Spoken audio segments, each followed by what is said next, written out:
On Monday, in the studio today, here at the XL7 Television Studios, Nelda speaks, our state representative, and it's so good to see you. Happy New Year. Happy New Year to you, and thank you, Dale. It's always a pleasure to be with you. Yeah, it's an honor to be sitting in Paul Harrell's chair, whether you're in Jonesboro or Mountain Home or wherever it may be, because he's the best. He is the best. That is no joke. And I was with David Crow in the Faulkner County Tea Party a couple years ago, and they invited me to speak.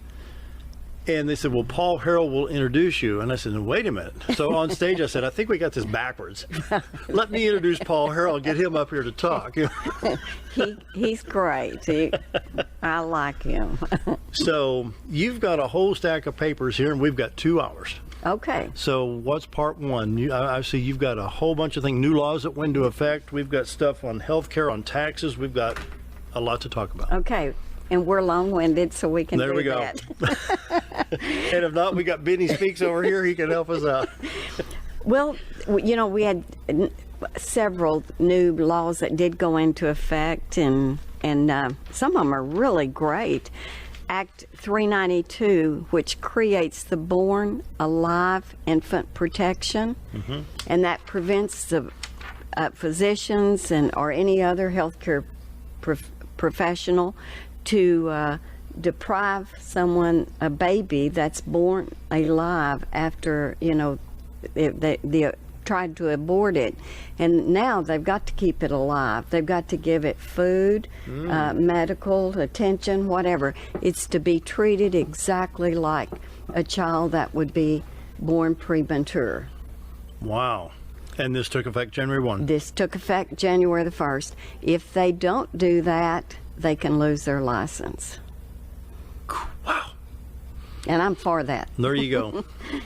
I think babies have not been measured up to what they should have without, for a child to be born and it's still moving and doing, it makes me sick to think that they would just put it over to the side and just let it die.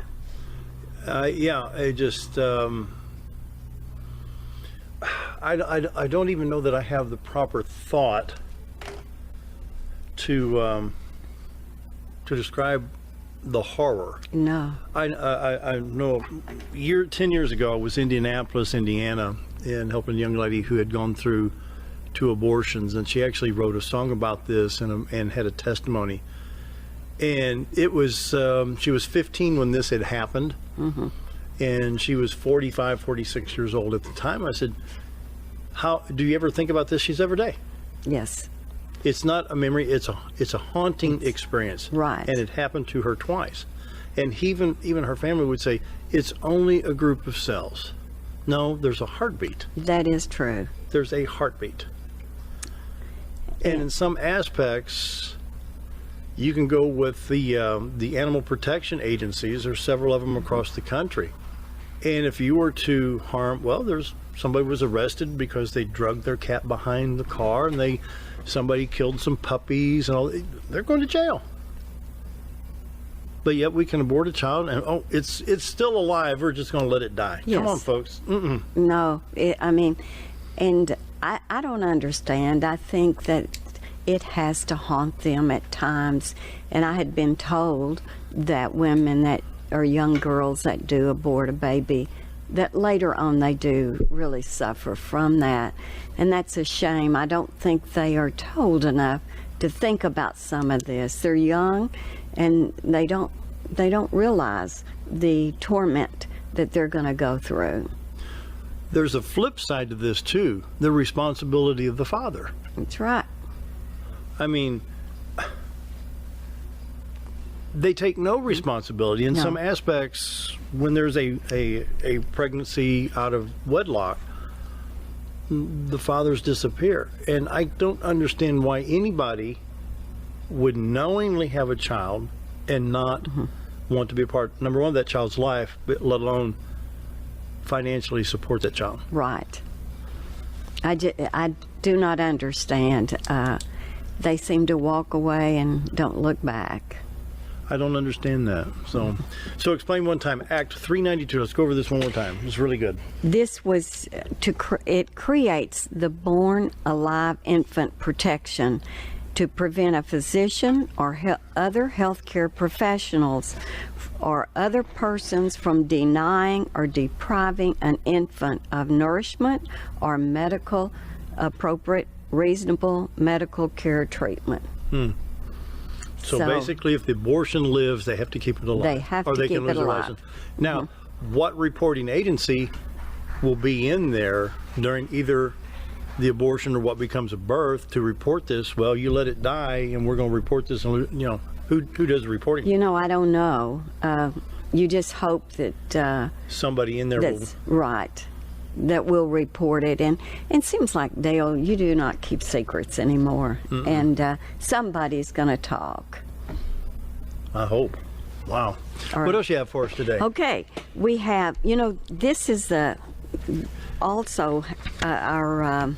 We've got several things there, but the one that we're all very proud of is where the military, their retirement benefits have been exempt as of January the 1st, and that's Act 141. This has to do with this military retirement and survivor benefits, and they'll be exempt from their income tax, Arkansas income tax. And so I think that is wonderful that has happened. Dale have found out there is around 6 million veterans we have here in Baxter County. And 6,000. 6,000, did I say million? Sometimes Biddy was playing with you. and Yeah. I think it's like 35,000 economic that we get off of that. Yes. Or just here in Baxter County. And I forget what it is over the state. It's a large number. Because, I have it right here. It's okay. The economic impact for just Baxter County alone is 37 million, and for the state, it is $1 billion. So it's one of the things they deserve it. But we are going to get some economic values out of this. Also, the one thing that these people are very young that's retiring now, and they will either start a business, go to work, whatever they and do. that they pay taxes on. That's right. They're just not on the military retirement. It's true. So if somebody went in the military at age 18, gets out at 38, by age 40 they're starting a business, they could be 25 years paying taxes without paying taxes on that income. Yes, and so we're going to be the winners out of this, but I am so thankful And that for military them. experience and training. That's true. It means a lot. And so that one I'm so proud of, that we finally got here today, and now we're talking, it's in the books. Yes, because 2 years ago we tried to do that. And it failed. And it failed, yes. So we're visiting with Nelda Speaks, State Representative. You're listening to the Paul Harrell program with Dale Hoffman sitting in for Paul this week while he's on vacation. We're at the XL7 television studios in Mountain Home, Arkansas. It's time for a quick break, and I'll be right back with Representative Speaks right after the break. And we're back with the Paul Harrell program. Dale Hoffman sitting in for Paul Harrell this week while he's on vacation. Coming to you from the XL7 television studios in Mountain Home, Arkansas. I'm here with Nelda Speaks, State Representative. And just as we went to break, we got to talk about the seatbelt law. Do we touch it? Okay. Yeah, I'm getting ready to irritate a lot of people. I do not like a mandatory seatbelt law. Here's what happened. Years ago, when we were on Mountain Talk Radio and Mountain Home, I had one of the policemen in Mountain Home call and says, "Ticket and click, it's back on." Well, what do you mean? Well, the funding came back in for the seatbelt law. Oh, tell me about that. Well, it's a grant program from the federal government, and it gives money to the police departments who need it very badly. But the thing is, you have to write seatbelt tickets, and it has to be a direct pullover for a seatbelt violation. One Sunday afternoon after church, it's a warm, sunny Sunday afternoon, and that's my day to turn on Cardinal baseball, wax the vehicles, maybe do a little yard trimming, just putter around the house.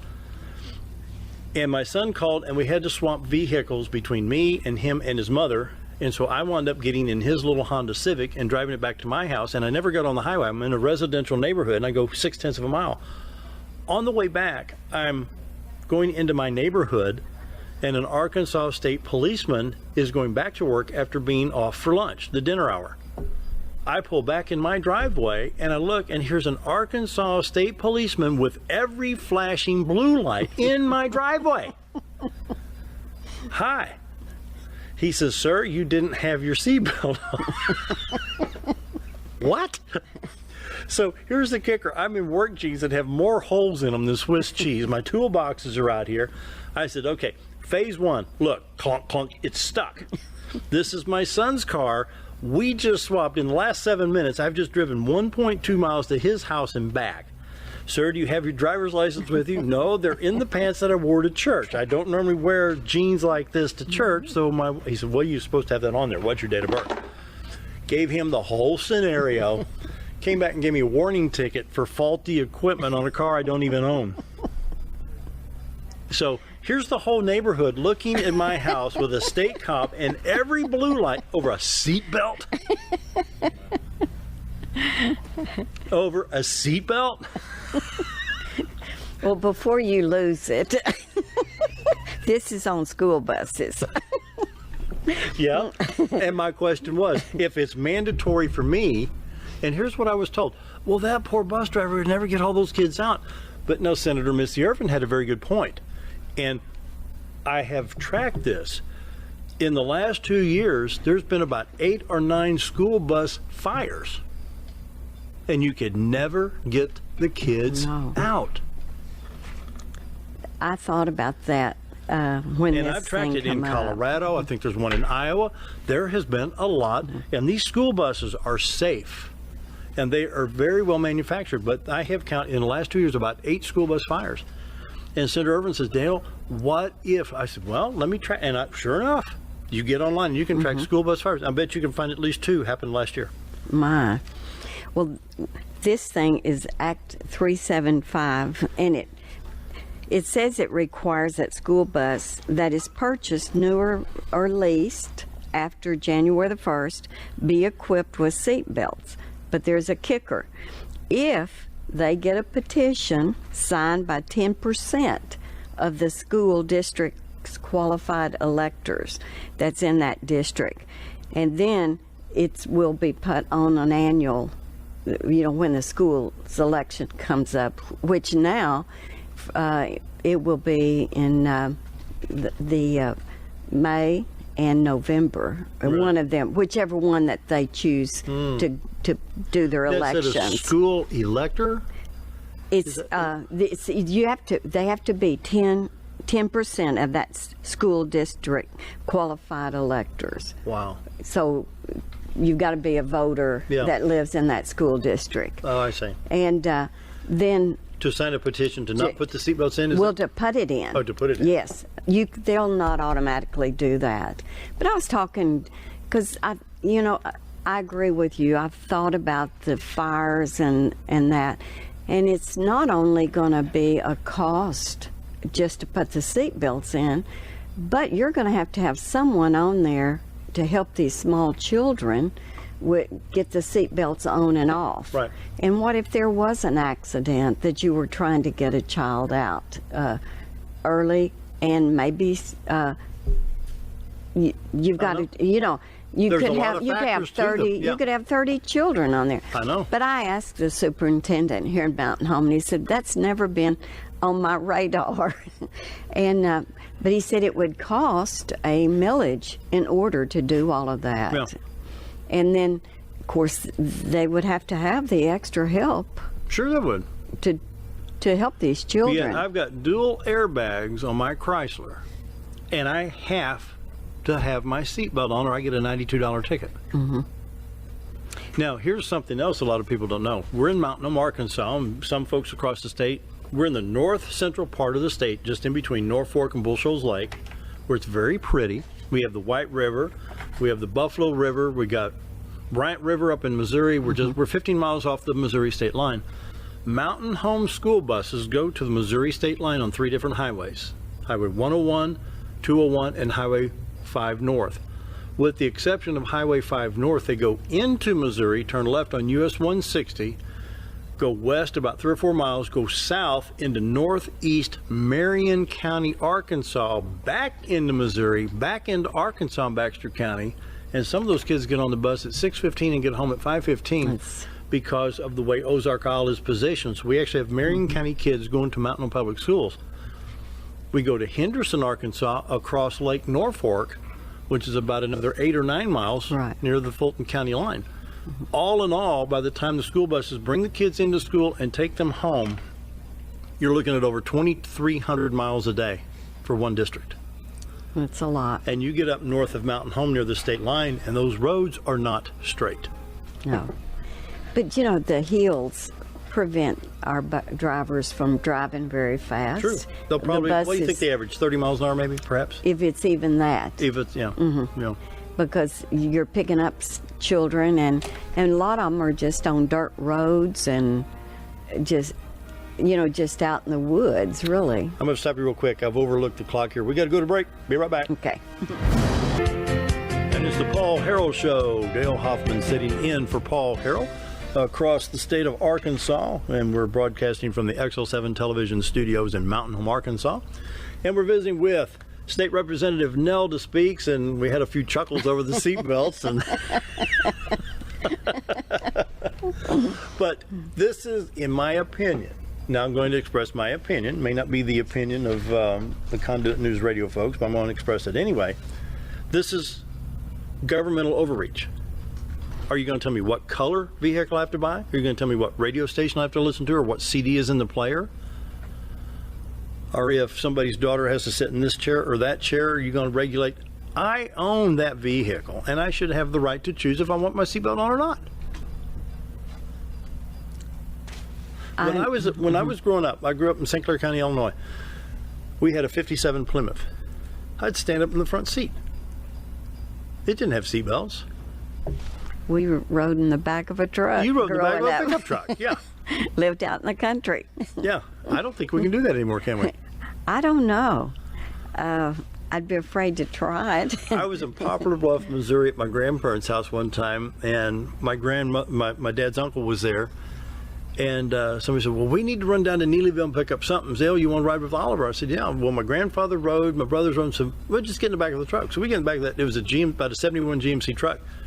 And man, the wind was whipping around. I looked down. He's doing 75 miles an hour. We're in the back of that truck. We're down Highway 67. Well, when I've done parades, I rode in the back of Benny's truck and threw out candy, and he ties me in. So if he throws on them brakes, I'm not gone. Oh, what other laws go into effect? I think that you've got a wife that teaches school. On Act 666 creates an income tax deduction for teachers who spend money on classroom supplies up to $250. That helps. I wish we could have gone more, but it's a start, because I know there's I kid you not, I know teachers in, I'm not going to say what town, north central Arkansas, that have spent $7,000 a year. It's unreal, those teachers, what they put out to help and to keep paper, pencil, books, all kinds of things for their students. And they love those kids, and so this will help some. It's not going to help a lot, but it's Any a chance start. of that going up to 500 in the next couple of years? Can we twist somebody's arm? We'll have to see. Because it really helps. The $250 will make it, and that is a tax credit. It's a tax credit. So a tax credit is different from an exemption or deduction. A tax credit comes off of the tax bill itself. Creates an income tax deduction. Oh, deduction. Deduction. I'm sorry. Yeah. So, but whatever, it is going to help. We've also got something else on schools. You know, I just kind of touched on it a little bit. Act 910 sets a date for the annual school elections to be be the date of a preferential primary election or the general so they can election. pick and choose the... Yes, it'll be up to the schools to do that. So it'd either be May 22nd or November, I don't have a... It's right about the first Tuesday in November, isn't it? me Or pull is my that phone the up here and pull second that. Tuesday? Let's see, November... We just got a November behind us, so I haven't looked. It looks like November 6th of 18. Okay. Is that the second Tuesday? Oh, second Tuesday would be the 13th. Well, is it the second or the first? I don't know. I don't remember. I don't either. Let me look back at 17. Or let's go back to 16 when we had the presidential, and I could probably tell you. Okay, November of 16 was the second Tuesday. It was the 8th. Okay, it's the yeah, so it'd be the second, second okay. Tuesday, yeah. So, So that's one of the things that and the has reason passed. for this is beforehand, we're going to have the election on the 10th of April, or the 20th of May, or the 3rd of September. People don't go out. No. And they tried this time to get even the primary back up for Arkansas. But I have a problem. I just don't like it. I mean, we go to the polls and vote in May. Right. And always have. And Yeah. I guess I'm a stick in the mud. I agree with you, though. I think the May primary is better than the March. But it had something to do with the delegates or something for the Yes. presidential part in the Electoral College, I think, this last time. It did. And plus, we don't get the people here advertising. I forget how much advertisement we got in the state. And I don't know if I heard the whole total, but they have to file to run on the ballot. And then if they're already off, because of all the elections that's already took place. Yeah. Then, but this gave us a kind of a fighting chance. Yeah, there's another issue with people that get in trouble and still have election. Right. I saw the reason, but I'm glad we're back to May. Yes. Yeah. But I like May. I mean, because that's what we're used to, I Yeah. guess. Yeah. So what else? Okay, let's see. We've got we'll take a break here, about 6.5 minutes here, so the engineer in Jonesboro can pick us up. About 6.5 minutes. Act. Okay. Six. We've done okay, Act 733. We touched on. Yeah. No, I don't believe we talked about that. That creates a sex discrimination Oh. by abortion, and it prohibits that from That's where happening. people could have an abortion if, we don't want another boy, we want a girl this time. That's right. Isn't China the one that does There's that? Probably. I'm sure there's other countries, but China comes to my mind. But this will stop that. They cannot Yeah. decide what sex they want, and when they find out, abort that. I mean, it's against the law now to abort that baby just because of its sex. What are get we me coming to, Dale? Don't get me started. It's hard to visualize Yeah. that you would do things, just because you want a boy or a girl. Man, I can't imagine. I just simply can't imagine. I cannot either. What is 684? That allows the Medigap coverage, is known as the Medicare supplement insurance, to be purchased for individuals with disabilities who are under 65. Now, I have no idea about that one. I'm not really up on that one. When you get Allows over into the Medigap coverage, also known as Medicare supplement insurance, to be purchased by individuals with disabilities who are under 65. Okay. I do not. So that would be set on like your Part that. B. I would think so. Yeah. Interesting. But I'm just really not up on when it comes to the medical. I read that bill back when we voted on it, and I don't even remember how I voted on it. I read all the bills. You do a But lot of reading, don't you? I do. It's How sometimes. many bills went through this last session?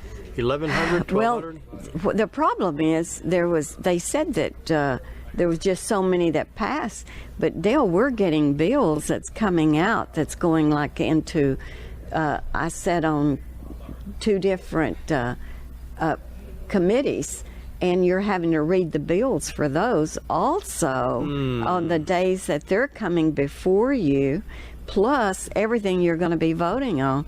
And so there's nights that I might get to bed at 2 o'clock. But what time do you get out of the Capitol? 5, 6, 7 o'clock at night? Well, and then have to have a dinner. we get out sometimes around 6, but I go back and we start going through these bills, and you have a chance to sit and listen to the ones that maybe are going to present that bill, and they'll give you some ideas and they'll talk on it, or maybe someone that's sitting there with us knows something about it. And then when you go back home to your apartment and you sit down and you start reading those bills, it kind of opens up a whole new world for you, because you could understand that. And you know, a lot of people don't know, but a lot of the bills are available online during session, where you can actually look at them Before we vote on them. Yeah. I do know I get a lot of calls sometimes, especially things that have got people up in arms, letting you know, please don't vote for that, or vote for it. In which it's good to hear from your constituents. I really don't enjoy hearing from all over the state, because how many is it? Do we have 30,000? How many does a legislator have? Constituents? I don't remember. I can't remember. I just pulled it up online. I can't remember that total. But to hear from them, those are the ones you want to hear from. Well, what happens, like I say, we're coming to you now from Mountain Home, but what's going on in Jonesboro, Stuttgart, Little Rock, Fayetteville, Fort Smith, totally different. Right. And, you know, what is good for Northwest Arkansas may not be good for Northeast Arkansas. And I like to listen to what they're saying. And these are state laws. Yes, it is. And it's going to affect everybody across the state. But number one, my concern is Baxter County. How is that going to That's why you were elected by the Baxter County? And then I try to take into effect, is this going to, like I said on city, county, local, and the laws that we start passing because somebody's city's having problems, it will affect every city across the state. And so I try to take into consideration all of those. Even though that one city may need something, I don't want to put the cities here in Baxter County or our surrounding area to have to deal with that law. I gave out some bad information. Our good friend, Ken Yang. Election day is Tuesday, November 6th. It's the first Tuesday of a full week. Okay.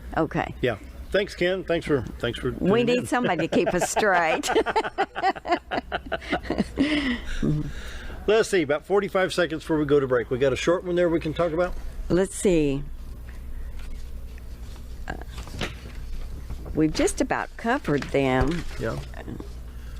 We get 392, 720 modifies requirements of registering with the SOS for charitable organizations and our paid solicitation before the solicitation and amends the financial report requirements. So I'm not really sure on that. I did not look these up and reread them. Some of them that I had to talk about today, I read, but it was still a lot of reading. That one on the law for the veterans is, this is how thick it is. Oh my goodness. We're visiting with State Representative Nelda Speaks. You're listening to the Paul Harrell program. Dale Hoffman sitting in for Paul this week. We're at the studios of XL7 Television in Mountain Home, Arkansas, where it's time for a break, and we will be right back after this. And welcome back to the Paul Harrell program. Dale Hoffman sitting in for Paul Harrell this week. And we are at the studios of XL7 Television in Mountain Home, Arkansas. And another big announcement. Conduit Media Group's flagship conservative talk show, the Paul Harrell program, will be changing its name and expanding to the Little Rock market on January 8th. Conduit News Radio with Paul Harrell will begin airing in Central Arkansas on 96.5 The Answer starting Monday, January 8th. All the fine folks in Little Rock get to enjoy Paul Harrell from 6 to 8 a.m. Monday through Friday. It's going to be a big, big thing in Little Rock to have Paul Harrell, the best conservative voice in the state of Arkansas. I'm envious of them. And so we're visiting with State Representative Nelda Speaks, and what we're going to talk about, what happened. This is what we call fiscal session, Yes. FISCAL, fiscal session coming up, in February? It will be February. About the 14th or 15th? It's the 12th, I believe, 12th, yeah. and it can go into March. Long time. Just depending. Now, this is the budgetary items. Yes, it is. Well, tell us what happened when you first got elected. Okay. Okay, you were elected in... I was elected in November, and then... Of... Let's see, this is my 4th year, so subtract that back. 13, 12, where'd you go in? I don't remember. Was it 16? Must have been 16. I think 16. So... Because you're elected in, and then you take office in... Well, no, it wouldn't be 16, because you're elected in an even year and take office in an uneven year. Uh-huh. So, but maybe So was your maybe first- Ken Yang will Was text your first us. session of fiscal or... Well, my first session when we went in, of course, they had worked on the budget back in the prior year, and then And and when you then took we- office, so you inherited what was done by... right, another whatever took legislature. place. Well, then they worked on it, and I had sat through the budget meetings on that one Right. that we were going to vote on. But what happens? If they can't balance this out, then they start looking for something where they can cut. Well, that's when they cut the senior centers, In the library? the library. I think I think I remember even that. some turnback got cut, if I'm not mistaken. Well, none of us knew that sitting out there, because we had not been in that little meeting that had been held. And so we voted, and we voted on it. I mean, I had not seen anything. They'd cut and done some things, so I did not see that anything was going to happen.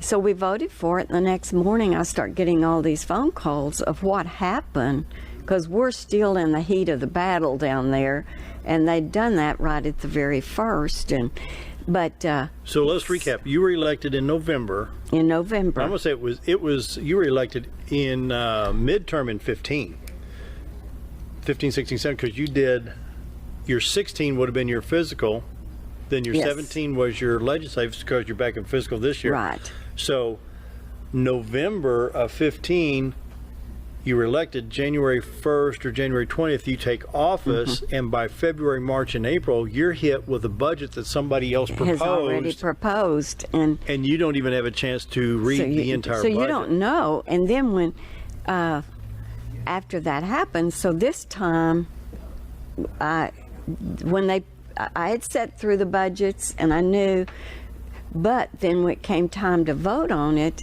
because they cut after you do not see any of this. And so I stood and asked the question, have you cut the senior centers, the libraries, or what have you cut? And they looked back and they said, no, we did not cut anything. Well, one of the new ones that had come in, they said, thank you so much. I had no idea.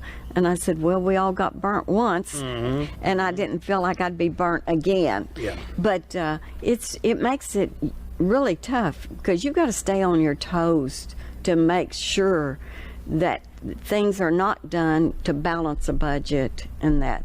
And even setting through these budget stuff, when we get down to vote on them, they can go in and have changed it, and we will not have any idea.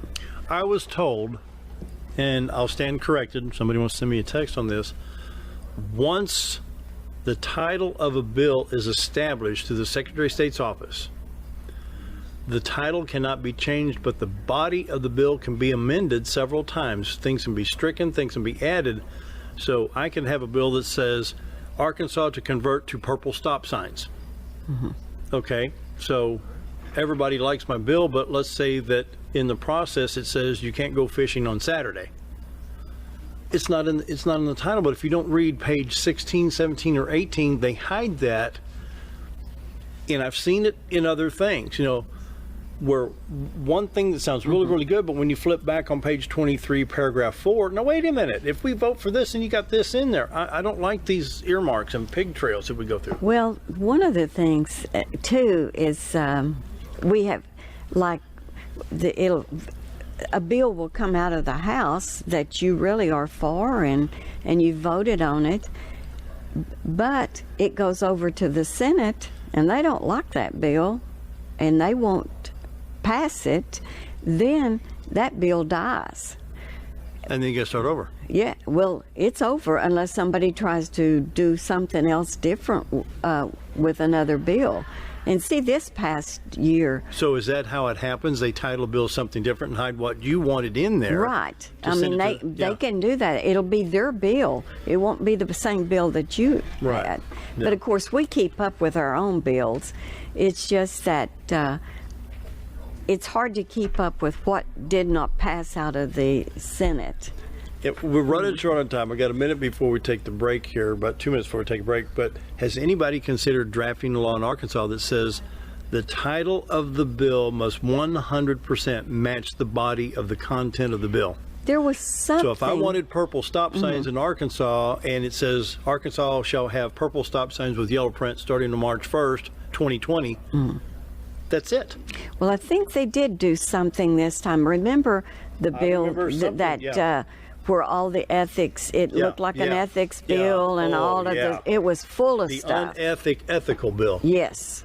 And the unethical and ethics that one bill is going to the penitentiary, I think. Oh, I read that one in its entirety. Yeah. The unethical ethics bill. Oh, yes, boy. Yeah. Right. My goodness. Yeah. Another minute before we go to break here. What do we need to talk about? Well, we were just talking about the bills and that and reading the bills and that. I wish Arkansas, but you can't get it passed, but I wish that each legislator could only do maybe one bill or two bills. Not all well, of with us 100, are. What do you got, 99 to 100? Your district, 99 or 100? It's 100 in the House. You got 100 in the House. So that'd be 200 even at 2. But they have too many ideas and you will never get that passed. Yeah. I know Scott talked about Senator Scott, I should say, he talked about trying to limit, that, but I know. You get no groundwork on that. He went after the seatbelt bill, too. Got his head slapped, too. Anyway, we're visiting with State Representative Nelda Speaks. You're listening to the Paul Harrell program live from Mountain Home, Arkansas. Dale Hoffman filling in this week. Time for the top of the hour break. We will be right back. The Paul Harrell program, brought to you by Conduit Media Group. Paul Harrell this week while he's on vacation, coming to you from the XO7 television studios in Mountain Home, Arkansas. And be sure to tune in Paul Harrell in Little Rock on the Answer 96.5 from 6 to 8 a.m.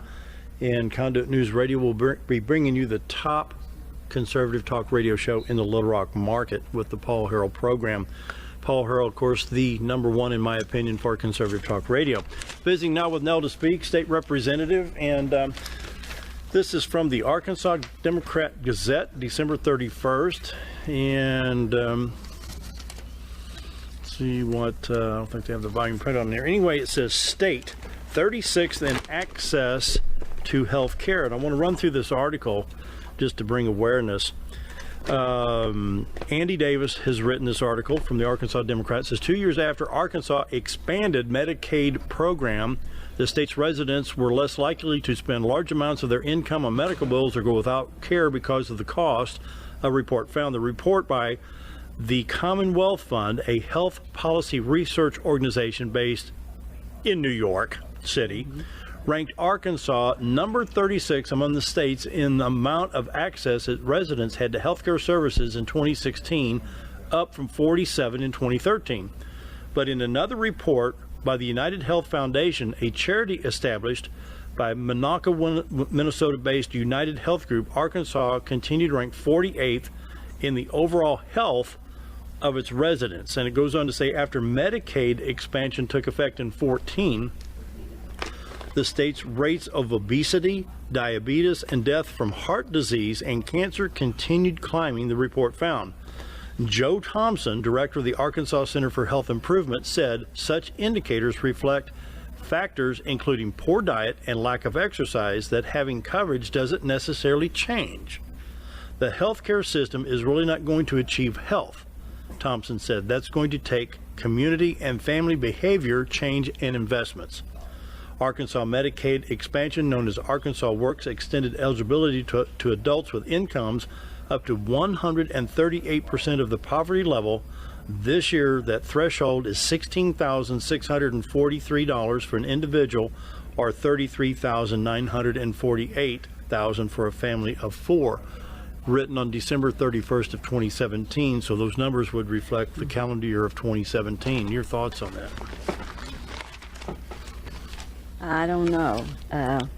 Same here. I just don't know. You know, this is something that was inherited from a Democrat program that nobody wanted. That's right. You know, is it working? It has helped some, you know, and we have to look at this right now as a broken clock is right twice a day. You know, there may be some factors that work that may be helping the local hospital in Baxter County, and we hope it does. But at the same time, it may be hurting somebody in Little Rock or Texarkana or Jonesboro. And to get every indicator 100% factual is hard. And so with the Medicare, Medicaid cuts, I know it really hurt this area because of the large amount of retired people we have. So when I went door to door, Dale, the thing that I heard more than anything is, you know, they've worked all their life, and they said, we've always had insurance, but we don't have insurance now. We cannot afford it. And those are the things that really bother me, is our seniors that have worked, have saved, have, you know, they fulfilled the things that they should do, but they can't afford the insurance. I have heard a family of two, early 50s, healthy, making good money, with Blue Cross Blue Shield at a policy rate of $1,800 a month. It's 2.1, 2.2 times more than their house payment. See, and something's gonna have to give on this. I don't know all the answers, but still yet something's gonna have to give, because those are the people that I feel like we owe to, and we need to get people back to work. We're trying to do that, you know. I'm thankful that. But why can't we open this up between state lines? I mean, we're 15 miles from the state line, about 23 miles from Gainesville, Missouri, here from the studio. And I'm sure Fort Smith or Fayetteville or something, you can go to Oklahoma. Texarkana can go to Texas, Louisiana. If you got a better price, a better product, buy it. Right. You know. And it should be that way. Yeah. I mean, and that will drive prices down. Yes. Competition. It's competition. Yeah.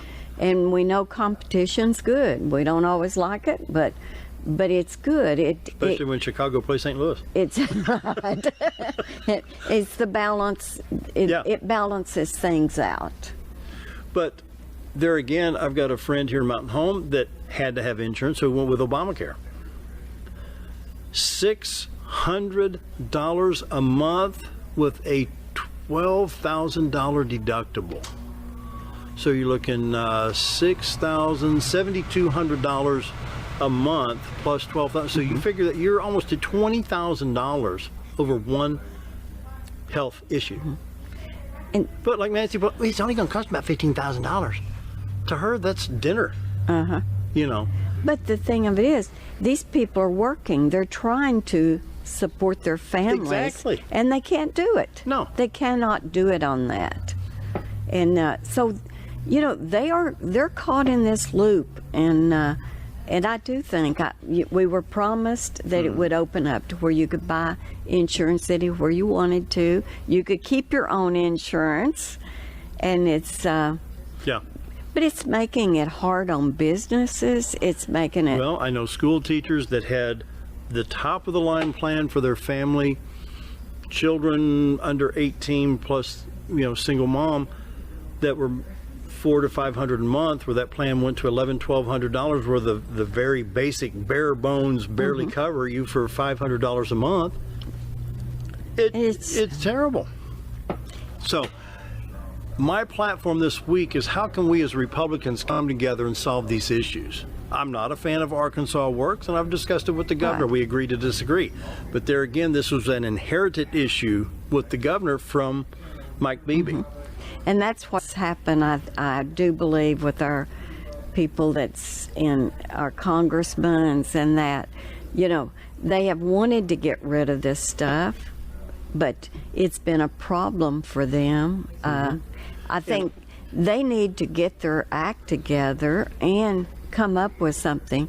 Of course, Arkansas only has four, and think how many California's got. In some of your real liberal places, it's hard for them to accomplish anything. I can see, now the governor gets pulled from the CEOs of the hospital that need the help. And he wants to help, but at the same time, there's the price factors. There's just so many factors here. I wouldn't want to be in his shoes. No, I don't want to. On that issue. I have not supported I call it the Obamacare. It's a form of it. It was it's Arkansas Works now, but it was something else before that. Private option. The private option. Well, now, in some aspects, what the governor has done is better than what we had before. But it's still not good enough. Yeah, we keep covering that same old book, Obamacare, call it something else. This is the discussion that's going to go on probably into the 2019 session when you go back into assembly. But a lot is going to be determined on the national scene. Well, it's going to be interesting to see. And I say there's not going to be anything more done on the health care bill until after the midterm elections in November. But what have they really done in Washington? Well, the tax reform has got the mandate out of there. See. And I think that's going to make a big difference. And once the people realize, we don't have to have this, we're not going to have that tax penalty, not going to have this, we got more money in our paycheck. Now you get Republicans reelected back in office in November of 18. Now you got 2 more years to play with Obamacare after the midterms, December of this year, and then January of 19 through December of 20, or let's say through October of 20, because you're going to have a presidential election in 2020. And I think that's what the plan is. It's a lot of things are geared for elections. So I think if we sit tight, live with what we got the best way we can, and see what the federal government does first with Obamacare before we start attacking on Arkansas Works. None of us like it, but it's still a factor that we got to deal with that was inherited by a Democrat majority in Arkansas. We're going to have to help the ones that's working. That's right. They're going to have to, and I don't mean freebies, I'm just talking about things are going to have to get down to where they can afford it. When we get back from break, I'll tell you a story of a young man that I talked to in Kennett, Missouri about 3 years ago. Time for a quick break. You're listening to the Paul Harrell program from Mountain Home, Arkansas, the studios of XO7 Television. More with Nelda Speak, State Representative, right after this. And we're back live with the Paul Harrell program. Dale Hoffman sitting in for Paul Harrell this week while he's on vacation, coming to you from the XO7 Television studios in Mountain Home, Arkansas, visiting with State Representative Nelda Speaks. And, let's talk about this private option and the Arkansas Works. This was an inherited Obamacare implementation when our governor, Mike Beebe, knew that he was term limited, hoping for an appointment or lobby job after being governor. And so, of course, he's going to go along with the president on this. So a lot of this stuff is inherited. But we had several weeks ago visited with our county assessor here in Baxter County. You pay a tax in Arkansas for owning a cow, a horse, a tractor, a boat, a trailer, a combine, a trailer behind the tractor. If I sold you my vehicle today for more than $4,501, you're going to pay a tax on a vehicle that has 201,000 miles for buying it. You're going to pay a fee for the title transfer. You're going to pay a license fee, and you're going to have to pay a tax for owning it after you paid a tax for buying it. Tax. We were under Democrat rule for how many years in Arkansas until we finally turned the state red? It's been all my life. And now we're dealing with this. So it's a tax. So when we start attacking our own Republicans, we've only been red for what, 6, 8, maybe 10 years at the most in Arkansas. Give us a chance. This goes all the way back to Reconstruction. These taxes were not implemented over the years by a Republican majority. Were they not? I think you're right. All of that. That's why our state is so far behind right now. But we need to get to be conservative and start looking. Now we're looking at the tax, revamping the tax system in Little Rock. And I do not like income tax. I said it yesterday. We got to talking a little bit about the new internet tax after the veterans thing had gone through. Do I like it? No. What am I going to do about it? We got this thing off of the veterans, but now... so we just moved it from them to us on the used tires and the internet. I'm not a big internet shopper because I like to do my mom and pop shops, especially at Christmas time here in north central Arkansas. But a lot of folks rely on that Amazon and, That's true. And that was the one thing they put in there I hated so bad. But we had promised the veterans to do it. But there's another earmark. And, yes. But can you imagine somebody not supporting our veterans? We couldn't just say reduce or take away the income tax on veterans' pensions, period. And they wouldn't do it unless they put the tax somewhere else. But I just gave you figures of what they are generating in the economy. Exactly. But yet we had to add all of this other stuff. A used tire. Yes. I begged the girl that was the representative that was running that. Let's pull this down and let's look at this and get rid of this. And on the tire deal, all of this is going to generate more money than what we need for this other. And so let's talk about, I've talked with Lieutenant Governor. We need to reduce spending. I agree. We've got to reduce spending. Where do we start there? We need to start looking at some of the things.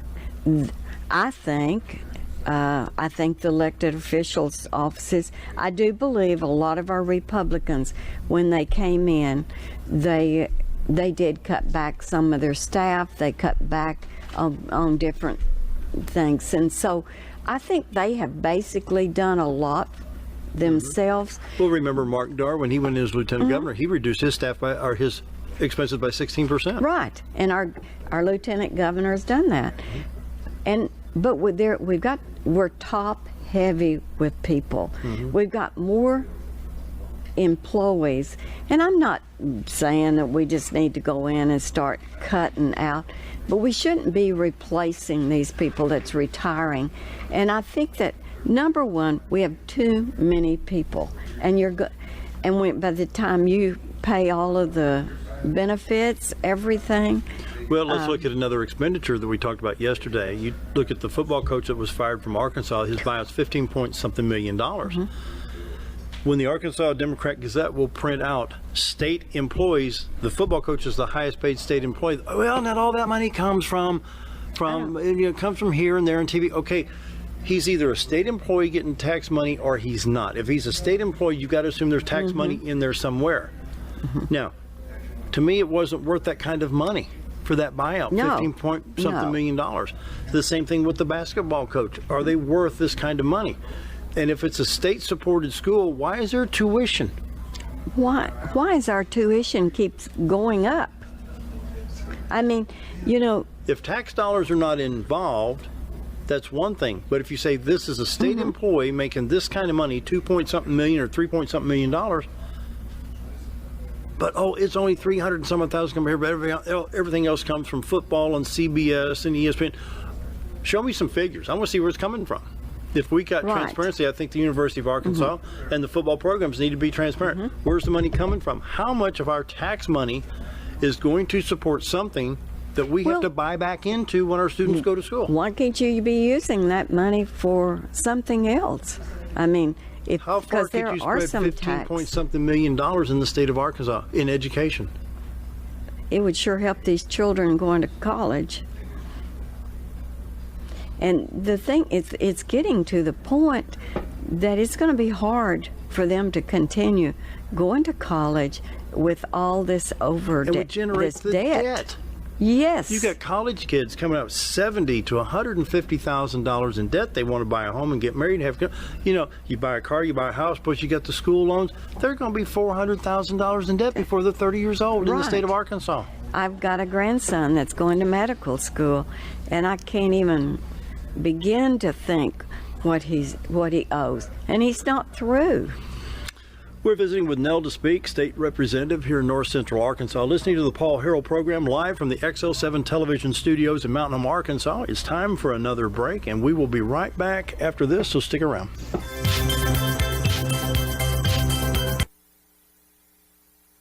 And we are back with the Paul Harrell program live from Mountain Home, Arkansas. Dale Hoffman sitting in for Paul this week.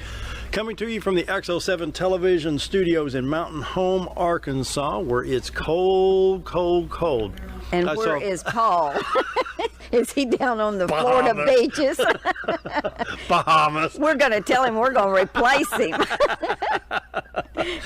Who knows where he's hiding out somewhere. Yeah. Anyway, I was kidding. Of course, real quick, I want to reiterate the fact that the Paul Harrell program, Conduit News Radio announces the Paul Harrell program will be changing its name and expanding to the Little Rock market. Conduit News Radio with Paul Harrell on January 8th on 96.5 FM. The Answer on Monday, January 8th from 6 to 8 a.m. Drive time morning with Paul Harrell. That's going to be great. Paul Harrell, of course, is the best in conservative talk radio in the state of Arkansas. I believe that. Very good, and it's an honor to be sitting in his chair. Well, we've got about 24 minutes. We could really stir some stuff up across the That's state. right, and then let Paul take care of it when he gets back. Hey, Paul, we left this mess for highways in Arkansas. I want to point something out, and I've talked to several elected officials, and it's too ironic, but nobody can say I'm wrong. The Interstate Highway Program, I did some research on this. Interstate highways, 2-digit, ending in 0, 10, 20, 30, 40, and they go on up north, are supposed to be your longest east-west routes. My research showed that Interstate 30 was supposed to be replacing Highway 67, Chicago, St. Louis, Little Rock, Dallas, and possibly even farther south. I-30 goes from Little Rock to Dallas. Now, I-49, which was I-540, Fort Smith to Fayetteville. It's ironic that the central hub of both these interstates would be Little Rock. But you look at it, when Arkansas was in the Southwest Conference, and you got those folks, well, we don't want to have to drive on 2-lane highways. So when you're in Little Rock going to Dallas, you're on 4-lane highway. When you're in Little Rock going to Fayetteville, you're now on a 4-lane highway. My question is, why has I-49 been not even started between Fort Smith to Texarkana? Because Louisiana has it done. Missouri has it done because it's supposed to be a corridor to go to Kansas City from Louisiana. It's ironic that those that want to go to a Razorback game from Little Rock have all 4-lane highways, whether it's in Dallas, Fort Smith, or Fayetteville. Well, what about us? What about us? 412. And We were promised by Bill Clinton that it those would promises be. go a long way, don't they? Oh, yeah. But I'm going to hold him to it. But he promised. Billy boy, we need our highways. He promised that 412 would be a 4-lane. And you drive from Harrison. It's a Dalmatian here. right now. It's spotted here and here and here and Yes. here. That's it. Yes. And, I've said, I feel like sometimes right in our area, we're just like stepchildren to getting a lot. Now, they've been working, the highway department's been working, and they're doing the best they can. I'm not saying afraid of that. They've been very good. They've helped me a lot when there's been things, Sure. and I have nothing to say against them. But what I can't figure out is the money that we're going to have to finish up to where, so we can have an east-west corridor out of here. Somebody mentioned to me just last week, why can't we open up Interstate 555 or 155? Because when I travel to Nashville, Tennessee area. I go from Mountain Home to Paragould, Arkansas on 62 412 East, and I continue to Dyersburg, Tennessee on Interstate 155, but at Dyersburg it turns back to 412 to go to Jackson, Tennessee. Okay, so you've got Interstate 155 and you've got a 4-lane at Kennett, Missouri that goes back down to 2-lane in Arkansas. But at the same token, we're still trying to get speed limits up from 55. This goes back to January of 1974. And Deanne, of course, got that going, and we need to research this. Folks, when I moved to Arkansas in 1972, once I left Mountain Home on Highway 62, east or west, it was 65 miles an hour. Right. Our roads are better, our cars are safer, our tires are better, our brakes are better, we got navigation systems, we got cars that will stop before I can react, and I got to drive 55. See, I know. But you go to Texas and you drive 70, 75, and 85 miles an hour. And I'm not saying that I'm wanting to race across North Arkansas. No. I just want to get to a decent speed without Mr. Arkansas State Police getting me for doing 57 in a 55. It's, I was hoping, I know that they're working on it, but there are places that, not up here, I don't mean that, but there are places going toward Little Rock that the roads are, you got four lanes. You know, like when you leave Milburn, if you go down that direction, those roads are good. I quit using, if you've not been in Mountain Home, you wouldn't know, but for us to get to Little Rock, we got the normal procedure is to go from Mountain Home to Yellville, Highway 14 to Highway 27, which is mountainous and crooked. You can average about 37 to 38 miles an hour if you don't get behind a slow vehicle. Other than that, to go from Mountain Home to Marshall, which is 55 miles, can take you an hour and a half. Right. And if you look at your, 55 miles an hour means I should be able to go 55 miles in an hour, but it can take you 90 minutes to go 55 miles because it's that slow. Highway 65, the last time I went down there, I thought, this is going to tear my vehicle up. It is so rough. So I chose to go through Heber Springs on Highway 5 to 25 and come out just north of Conway, north of Greenbrier down there, and that is an outstanding road. It's nice. They've done a lot. They've done a lot. They've done a lot. In fact, going down Highway 5, they've resurfaced It's smooth. out of Calico to, and it's much better. And the bridge was dedicated on Veterans Day south of Mountain View down there. You don't go around the ravine. It's beautiful. You've got a beautiful road, beautiful drive, smooth. That's the way to go. From Mountain View on, it's pretty good. Yeah. I mean, but you haven't. Up in here, we have no passing lanes, and I know that they are working, trying to do Missouri has something implemented? for 5. And I talked to the governor about this. I said, if you ever get a chance, go from, excuse me, I hit the microphone here. If you go from West Plains, Missouri to Rolla, Missouri on US 63, rather than 4-lane, they have alternating passing lanes, and you're at 60 to 65 miles an hour. And this is passing lane in 1 mile. Be patient. You've got a lane, which means the other lane cannot pass. So if you're going north on 63, this is passing lane next 2 miles. So you've got 2 miles to get around these vehicles, whether it's a tractor trailer, somebody pulling a camper, go around them, go back down to your speed limit. And this is passing lane ends half a mile. And then the other lane will get it. And they offset these every 5 to 6 miles. And it has eliminated the time travel to St. Louis by almost 45 minutes. For me, I've actually can drive the speed limit from Mountain Home and go to Busch Stadium in just under 4.5 hours. Okay. What do you think, Dale? Because I honestly believe until we can get something out of Mountain Home, out of Baxter County, to where we're not going to be able to get much in businesses coming, because we're stifled here because of the due to the fact there's no our roads, our infrastructure here. But do you think with something like that where they could get their products in and out, the 3-lane, it would help. I was talking with a friend in Rogers, Arkansas about 4 or 5 years ago that was a truck dispatcher. I said, when you're going from Rogers, Arkansas to Jonesboro, what route do you take?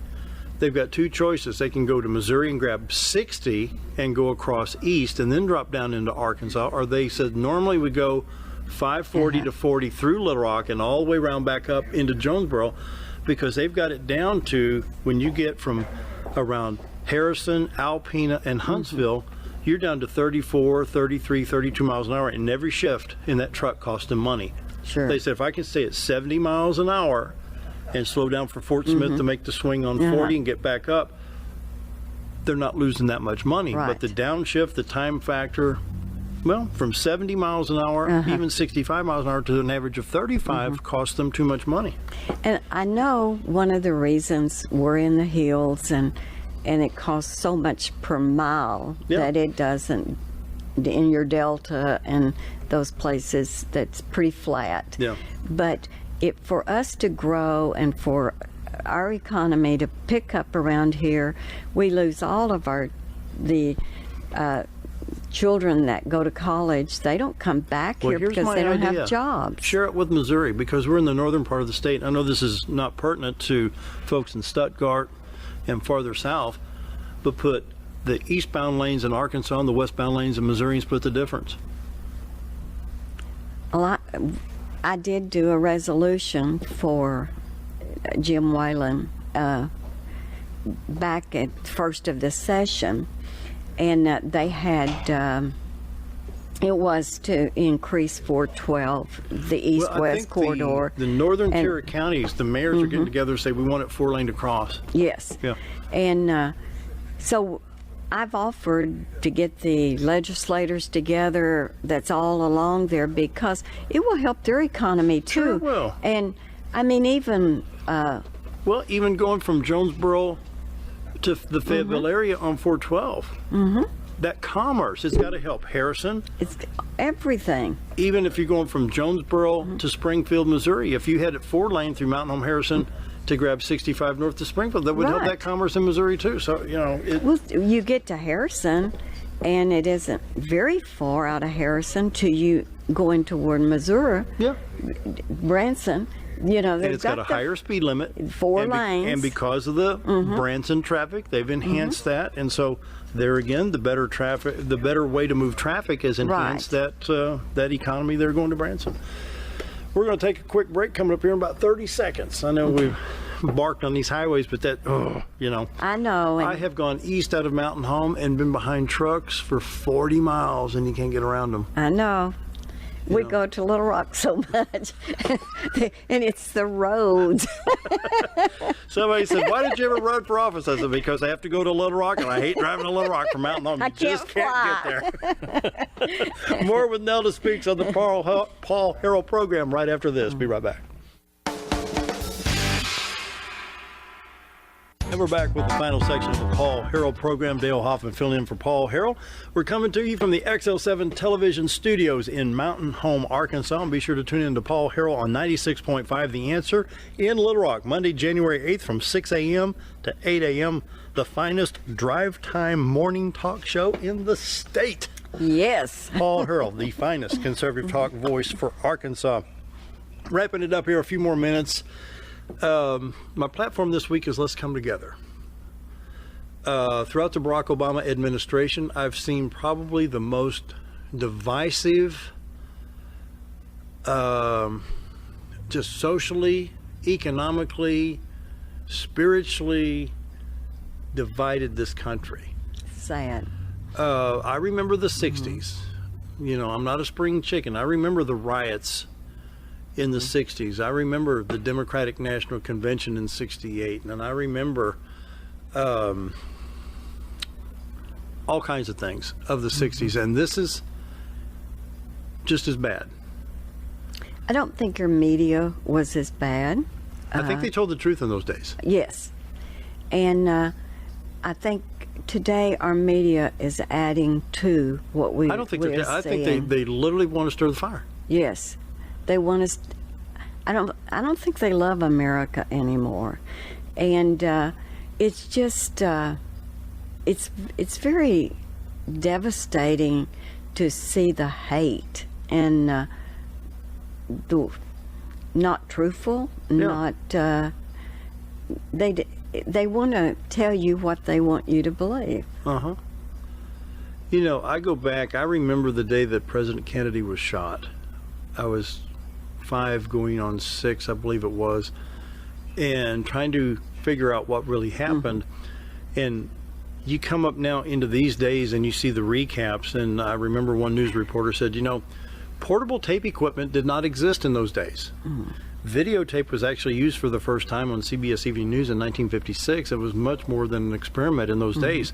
But what I'm holding here in an iPhone now that's about 2 years old is probably 1,000 to 10,000 times more technology in my right hand here than what CBS or NBC or ABC News even had the possibilities of buying in those days. And so I think we've manipulated this type of equipment even to the point where we can make false edits in not only audio but video, and we can make things look like, I mean, I saw a cartoon one time where they had Richard Nixon playing golf with Dagwood Bumstead in the newspaper. So say. You know, and I mean, it's I know that's tongue in cheek, but we need to tell the truth. And people have asked me in my 10 years of doing talk shows in northern Arkansas, what makes you different? Remember, I let people talk.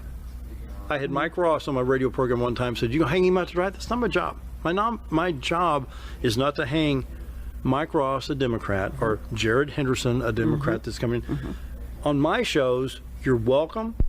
I may disagree with you, but it's going to be a healthy disagreement. Sure. I'm not going to hate you because of your opinion. And I think we're turning disagreement into hate. I do too. And, you know, we're down there together. There's 100 legislators. And my friends don't always vote the way I do, but that they represent their own people. They have their own ideas. And so you can do these things and still remain friends. And I always remember what Joe Bodenhammer made a comment about. He said, you know, I can disagree with you, and then tomorrow we can have a cup of coffee. Yeah. And we've lost And Joe was that. good about that. He was a former county judge in Baxter County. For and those he that could don't know. do that. But today, it's like, if you don't come my way or you don't sit my way, it's It turns into just a brawl. yeah. You know, and I think a lot of our problems started in Ferguson, Missouri. What should have been handled by Missouri State Police, Right. St. Louis County Police, Ferguson Police should have been handled on the local level. Yes. And let those people handle it. We need the National Guard, or we need FBI, or we need somebody here to handle this. But the president sends Al Sharpton. Boy, no. Yes. There's an answer to the problem. Yes. Because when he comes, and I can't think of the other one, there is problems because they come with attitudes. Yeah. And So it's time to come together, you know, and I'm now on XL7 television in Mountain Home from 7 to 8 a.m. and it's picked up live stream all across the state and across the country. I've extended an invitation to Jared Henderson, to Governor Hutchinson, to Mrs. Hutchinson, to the Libertarian candidate, Mark West, I believe is the name there. They're all welcome. Everybody needs to have their voice heard. Do I agree with all of them? Probably not. But I'm not going to hate them because of that. And I'm not going to degrade them because of that. I'm going to say, oh, well, he believes this, this, okay, vote your way. we get to go and vote, and that should be enough. I mean, that should take care. It doesn't have to be hate. It doesn't have to be just because you disagree with someone. We need on the national level, you know, we've got far left, far right, and in the middle. Let's come together. Quit the fighting. Well, Donald Trump wants this, because Donald Trump wants this, I'm not going to vote for it. Well, what if it's good for the country? Right. What if it works? Give it a chance.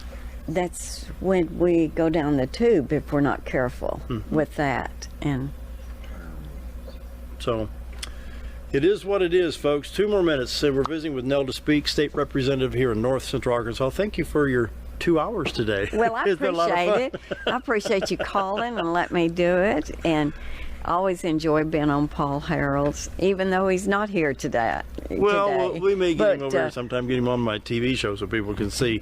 And once again, the Paul Harrell Show is coming to 96.5 The Answer Monday, January 8th. The show will air live from 6 a.m. to 8 a.m. Monday through Friday. This will be the 6th or 7th affiliate. I'm not sure about the Mountain Home area now, but I know they're on in Jonesboro, Fort Smith, Rogers, Russellville, Stuttgart.